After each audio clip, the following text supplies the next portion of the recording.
அன்பு உறவுகளுக்கு வணக்கம். எல்லோரும் நலமாக இருப்பீர்கள் என்று நம்புகிறேன். இன்னைக்கு ஒரு குட் நியூஸ். தமிழ்நாட்டுக்கு காவிரி தண்ணி வந்துக்கிட்டு இருக்கு.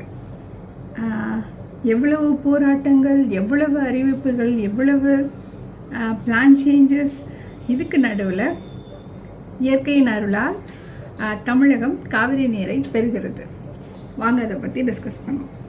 அவன் கொடுத்தால் எவர் தடுப்பார் அப்படின்னு சொல்கிற மாதிரி காவிரியில் தண்ணியே இல்லை, எங்கள் டேம்ஸ் எல்லாம் ரொம்ப ட்ரை ஆகிடுச்சு, குடிக்கக்கூட தண்ணி இல்லை அப்படின்னு திரு டி.கே. சிவகுமார் அவர்கள், கர்நாடகாவின் முதல்வர், அறிவிச்சிருந்தார்.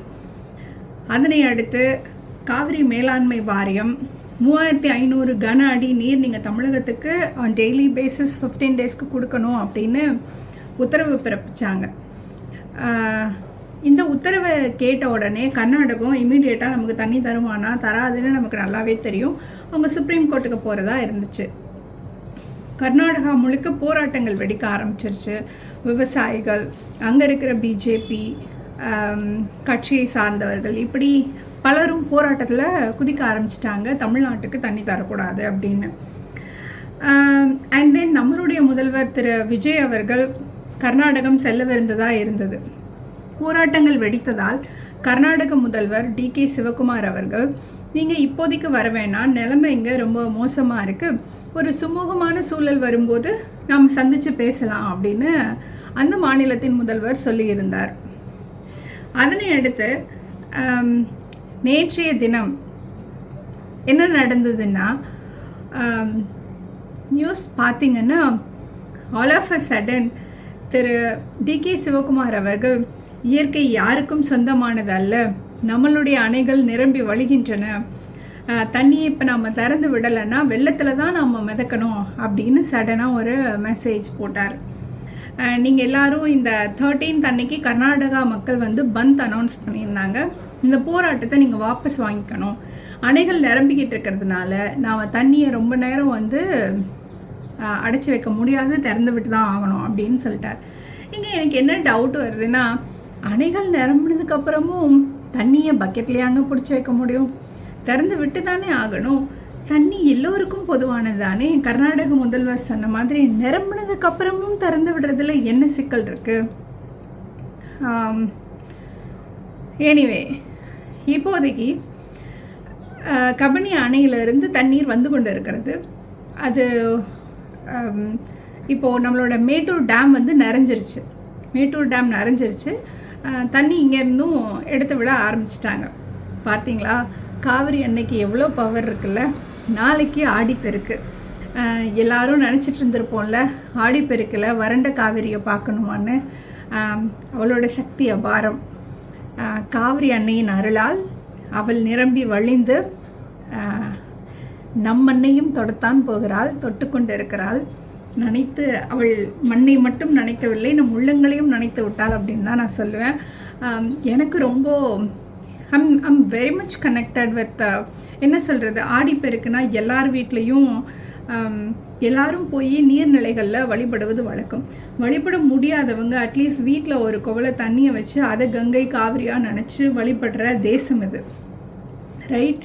ஸோ காவிரி அன்னை நானே வர்றேன் அப்படின்னு கிளம்பி தமிழகத்திற்கு வந்த மாதிரி நான் பர்சனலாக ஃபீல் பண்ணுறேன். ஸோ திரு விஜய் அவர்களுக்கு இயற்கை துணையாக நின்றிருக்கிறது இந்த முறை. அவர் வந்து ஃபார் இந்த குறிப்பிட்ட பீரியடுக்கு for now the issue has been resolved. But இது பெர்மனன்ட் சொல்யூஷன் கிடையாது. It's going to be ongoing series, right? வரும் காலங்களில் இதுக்கு ஒரு நிரந்தர தீர்வு வேணும் இல்லையா? ஸோ வரும் காலங்களில் நம்மளுடைய முதல்வர் திரு விஜய் அவர்கள் இதை எப்படி எதிர்கொள்ள போகிறார், என்ன ஸ்ட்ராட்டஜி அவர் கையில் இருக்குது? தமிழகம் காவிரி நீரை தொடர்ந்து பெற காவிரி மேலாண்மை வாரியம் அறிவுறுத்தலின்படி நமக்கு உரிமையான நீரை நாம் பெறுவதற்கு என்ன செய்ய போகிறார் திரு விஜய் அவர்கள்? இந்த எக்ஸ்பெக்டேஷன் எல்லாருக்குமே இருக்கும். அண்ட் தென் இன்னைக்கு காலையில் கர்நாடகாவிலேருந்து கர்நாடகா பிஜேபியின் தலைவர் கடிதம் எழுதியிருக்கிறார் நம்மளுடைய முதல்வர் அவர்களுக்கு. நீங்கள் வந்து மேகதாது விஷயத்தில் எங்களுக்கு சப்போர்ட் பண்ணணும், நீங்கள் முட்டுக்கட்டையாக இருக்காமல் அதை ஏற்றுக்கிட்டு மேகதாதுவில் டேம் கட்ட எங்களுக்கு சப்போர்ட் பண்ணணும் அப்படின்னு பிஜேபியின் மாநில தலைவர் கடிதம் எழுதியிருக்கிறார். அதற்கு இவருடைய ரிப்ளை எப்படி இருக்க போகுது அப்படின்னும் பார்க்க நான் வெயிட் பண்ணிகிட்ருக்கேன். அதை எப்படி ஹேண்டில் பண்ண போகிறாங்க.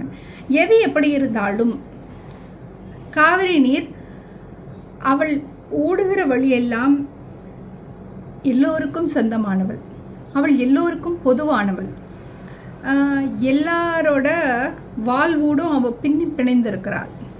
நாகரிகங்கள், மனிதக்குள்ள நாகரிகம் அப்படிங்கிறது மக்களே நாம் ஒன்று புரிஞ்சுக்கணும்.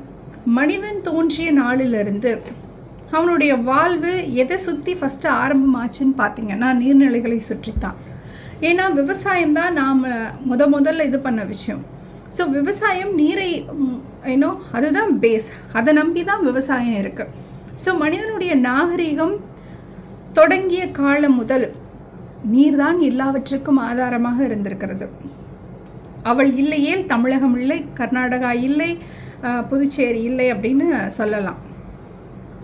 அப்படி இருக்கும்போது எல்லாருக்கும் வாழ்வாதாரத்தை கொடுக்கிற காவிரி அன்னையை அணைகள் கட்டியெல்லாம் எவ்வளவு நாளைக்கு தடுத்து விட முடியும்?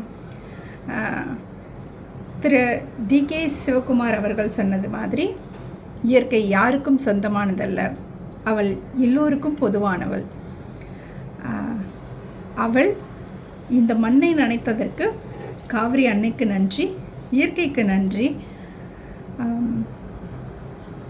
கோயிங் ஃபார்வர்ட் 2 ஸ்டேட் சிஎம்மும் இந்த இஷ்யூவை ஒரு நல்லபடியாக ஹேண்டில் பண்ணி ஒரு சுமூகமான முடிவுக்கு வரணும். மற்றும் ஒரு சிறந்த காணொளியோடு உங்களை நான் மீண்டும் சந்திக்கிறேன். நன்றி.